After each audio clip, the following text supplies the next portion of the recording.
Bonjour à tous, j'espère que vous allez tous bien. Aujourd'hui, je voulais vous partager dans cette petite vidéo une réponse à une question qui me vient assez fréquemment. En fait, comment sait-on que ce que l'on pense avoir compris est intégré? Et pour moi, cette question va de pair avec comment sort-on de la position de victime à sa souveraineté.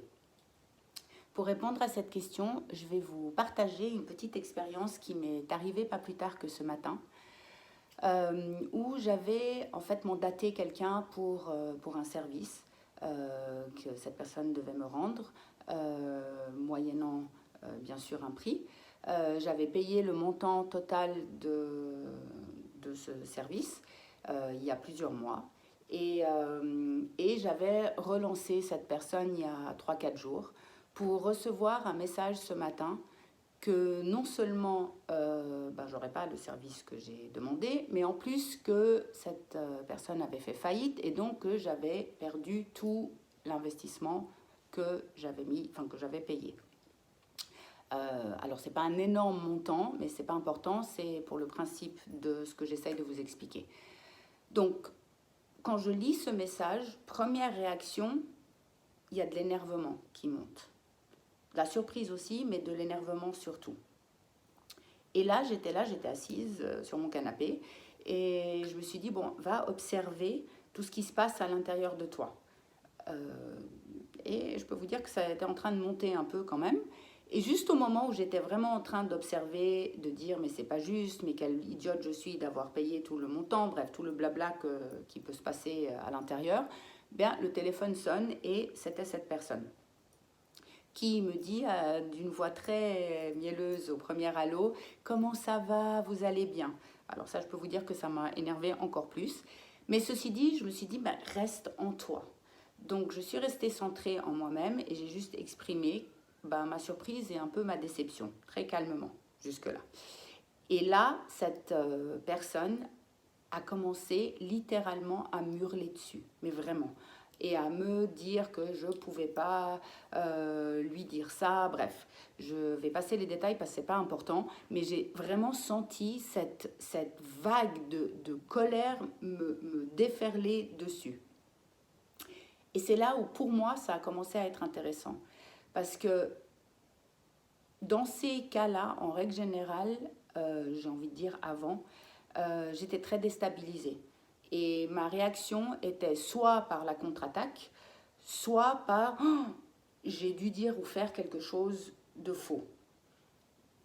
Donc en mettant en pratique tout ce que je vous partage, soit à travers mes vidéos, soit à travers les personnes que j'accompagne depuis un certain temps, et bien là je me suis dit, là plus que jamais, regarde qu'est-ce que cette expérience est en train de t'apprendre sur toi aujourd'hui. Donc je suis vraiment restée positionnée sur ma respiration et plus sur vraiment ce qui se passait dans mon cœur, j'ai envie de dire, plutôt que dans ma tête. Et donc la personne a continué à déverser, j'ai juste exprimé à un moment donné, je lui ai demandé de se calmer, mais sans rentrer dans comment tu peux me parler comme ça, et pas parce que je luttais contre quelque chose que j'avais envie de dire, mais simplement parce que j'étais vraiment beaucoup plus centrée sur ce qui se passait à l'intérieur de moi.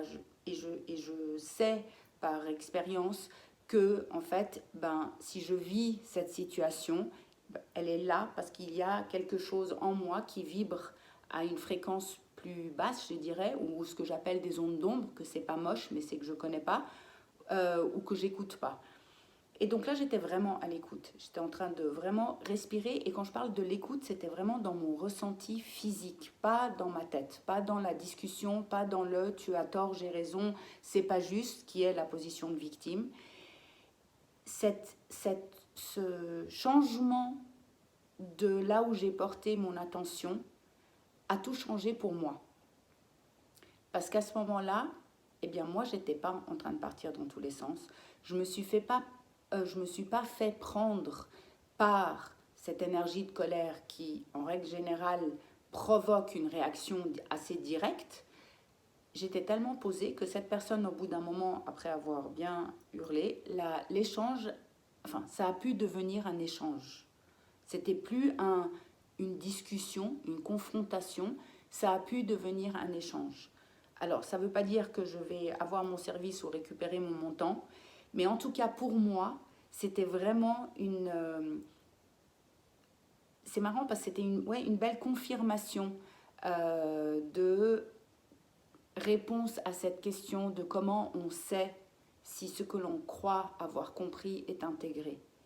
Et par la même occasion, eh bien, c'est ainsi qu'on passe de la position de victime à sa souveraineté, à la position de je ne suis pas victime de quoi que ce soit. Cette personne et moi avions rendez-vous et pour ma part, c'était là pour me montrer soit des choses que je n'avais pas écoutées à la base quand j'ai demandé et payé ce service, soit des choses que je n'avais pas vues. Voilà, j'avais envie de vous partager ça parce que je pense que, en tout cas pour ma part, ça m'a beaucoup apporté de prendre conscience de ça. Ça m'a donné confiance en fait. Et ça m'a ramené à ce pouvoir que nous avons, mon pouvoir personnel. Et rien qui est à l'extérieur peut le déstabiliser. Ça ne veut pas dire que je ne me suis pas sentie, ce matin par exemple, à des moments en colère ou énervée, c'est pas ça. Mais je n'ai pas lutté contre quoi que ce soit qui était à l'intérieur de moi, sans essayer de faire changer l'autre pour que je ne ressente pas ce que je ressentais. Voilà, je vous souhaite une merveilleuse journée, je vous dis à très bientôt et prenez soin de vous. Bye bye.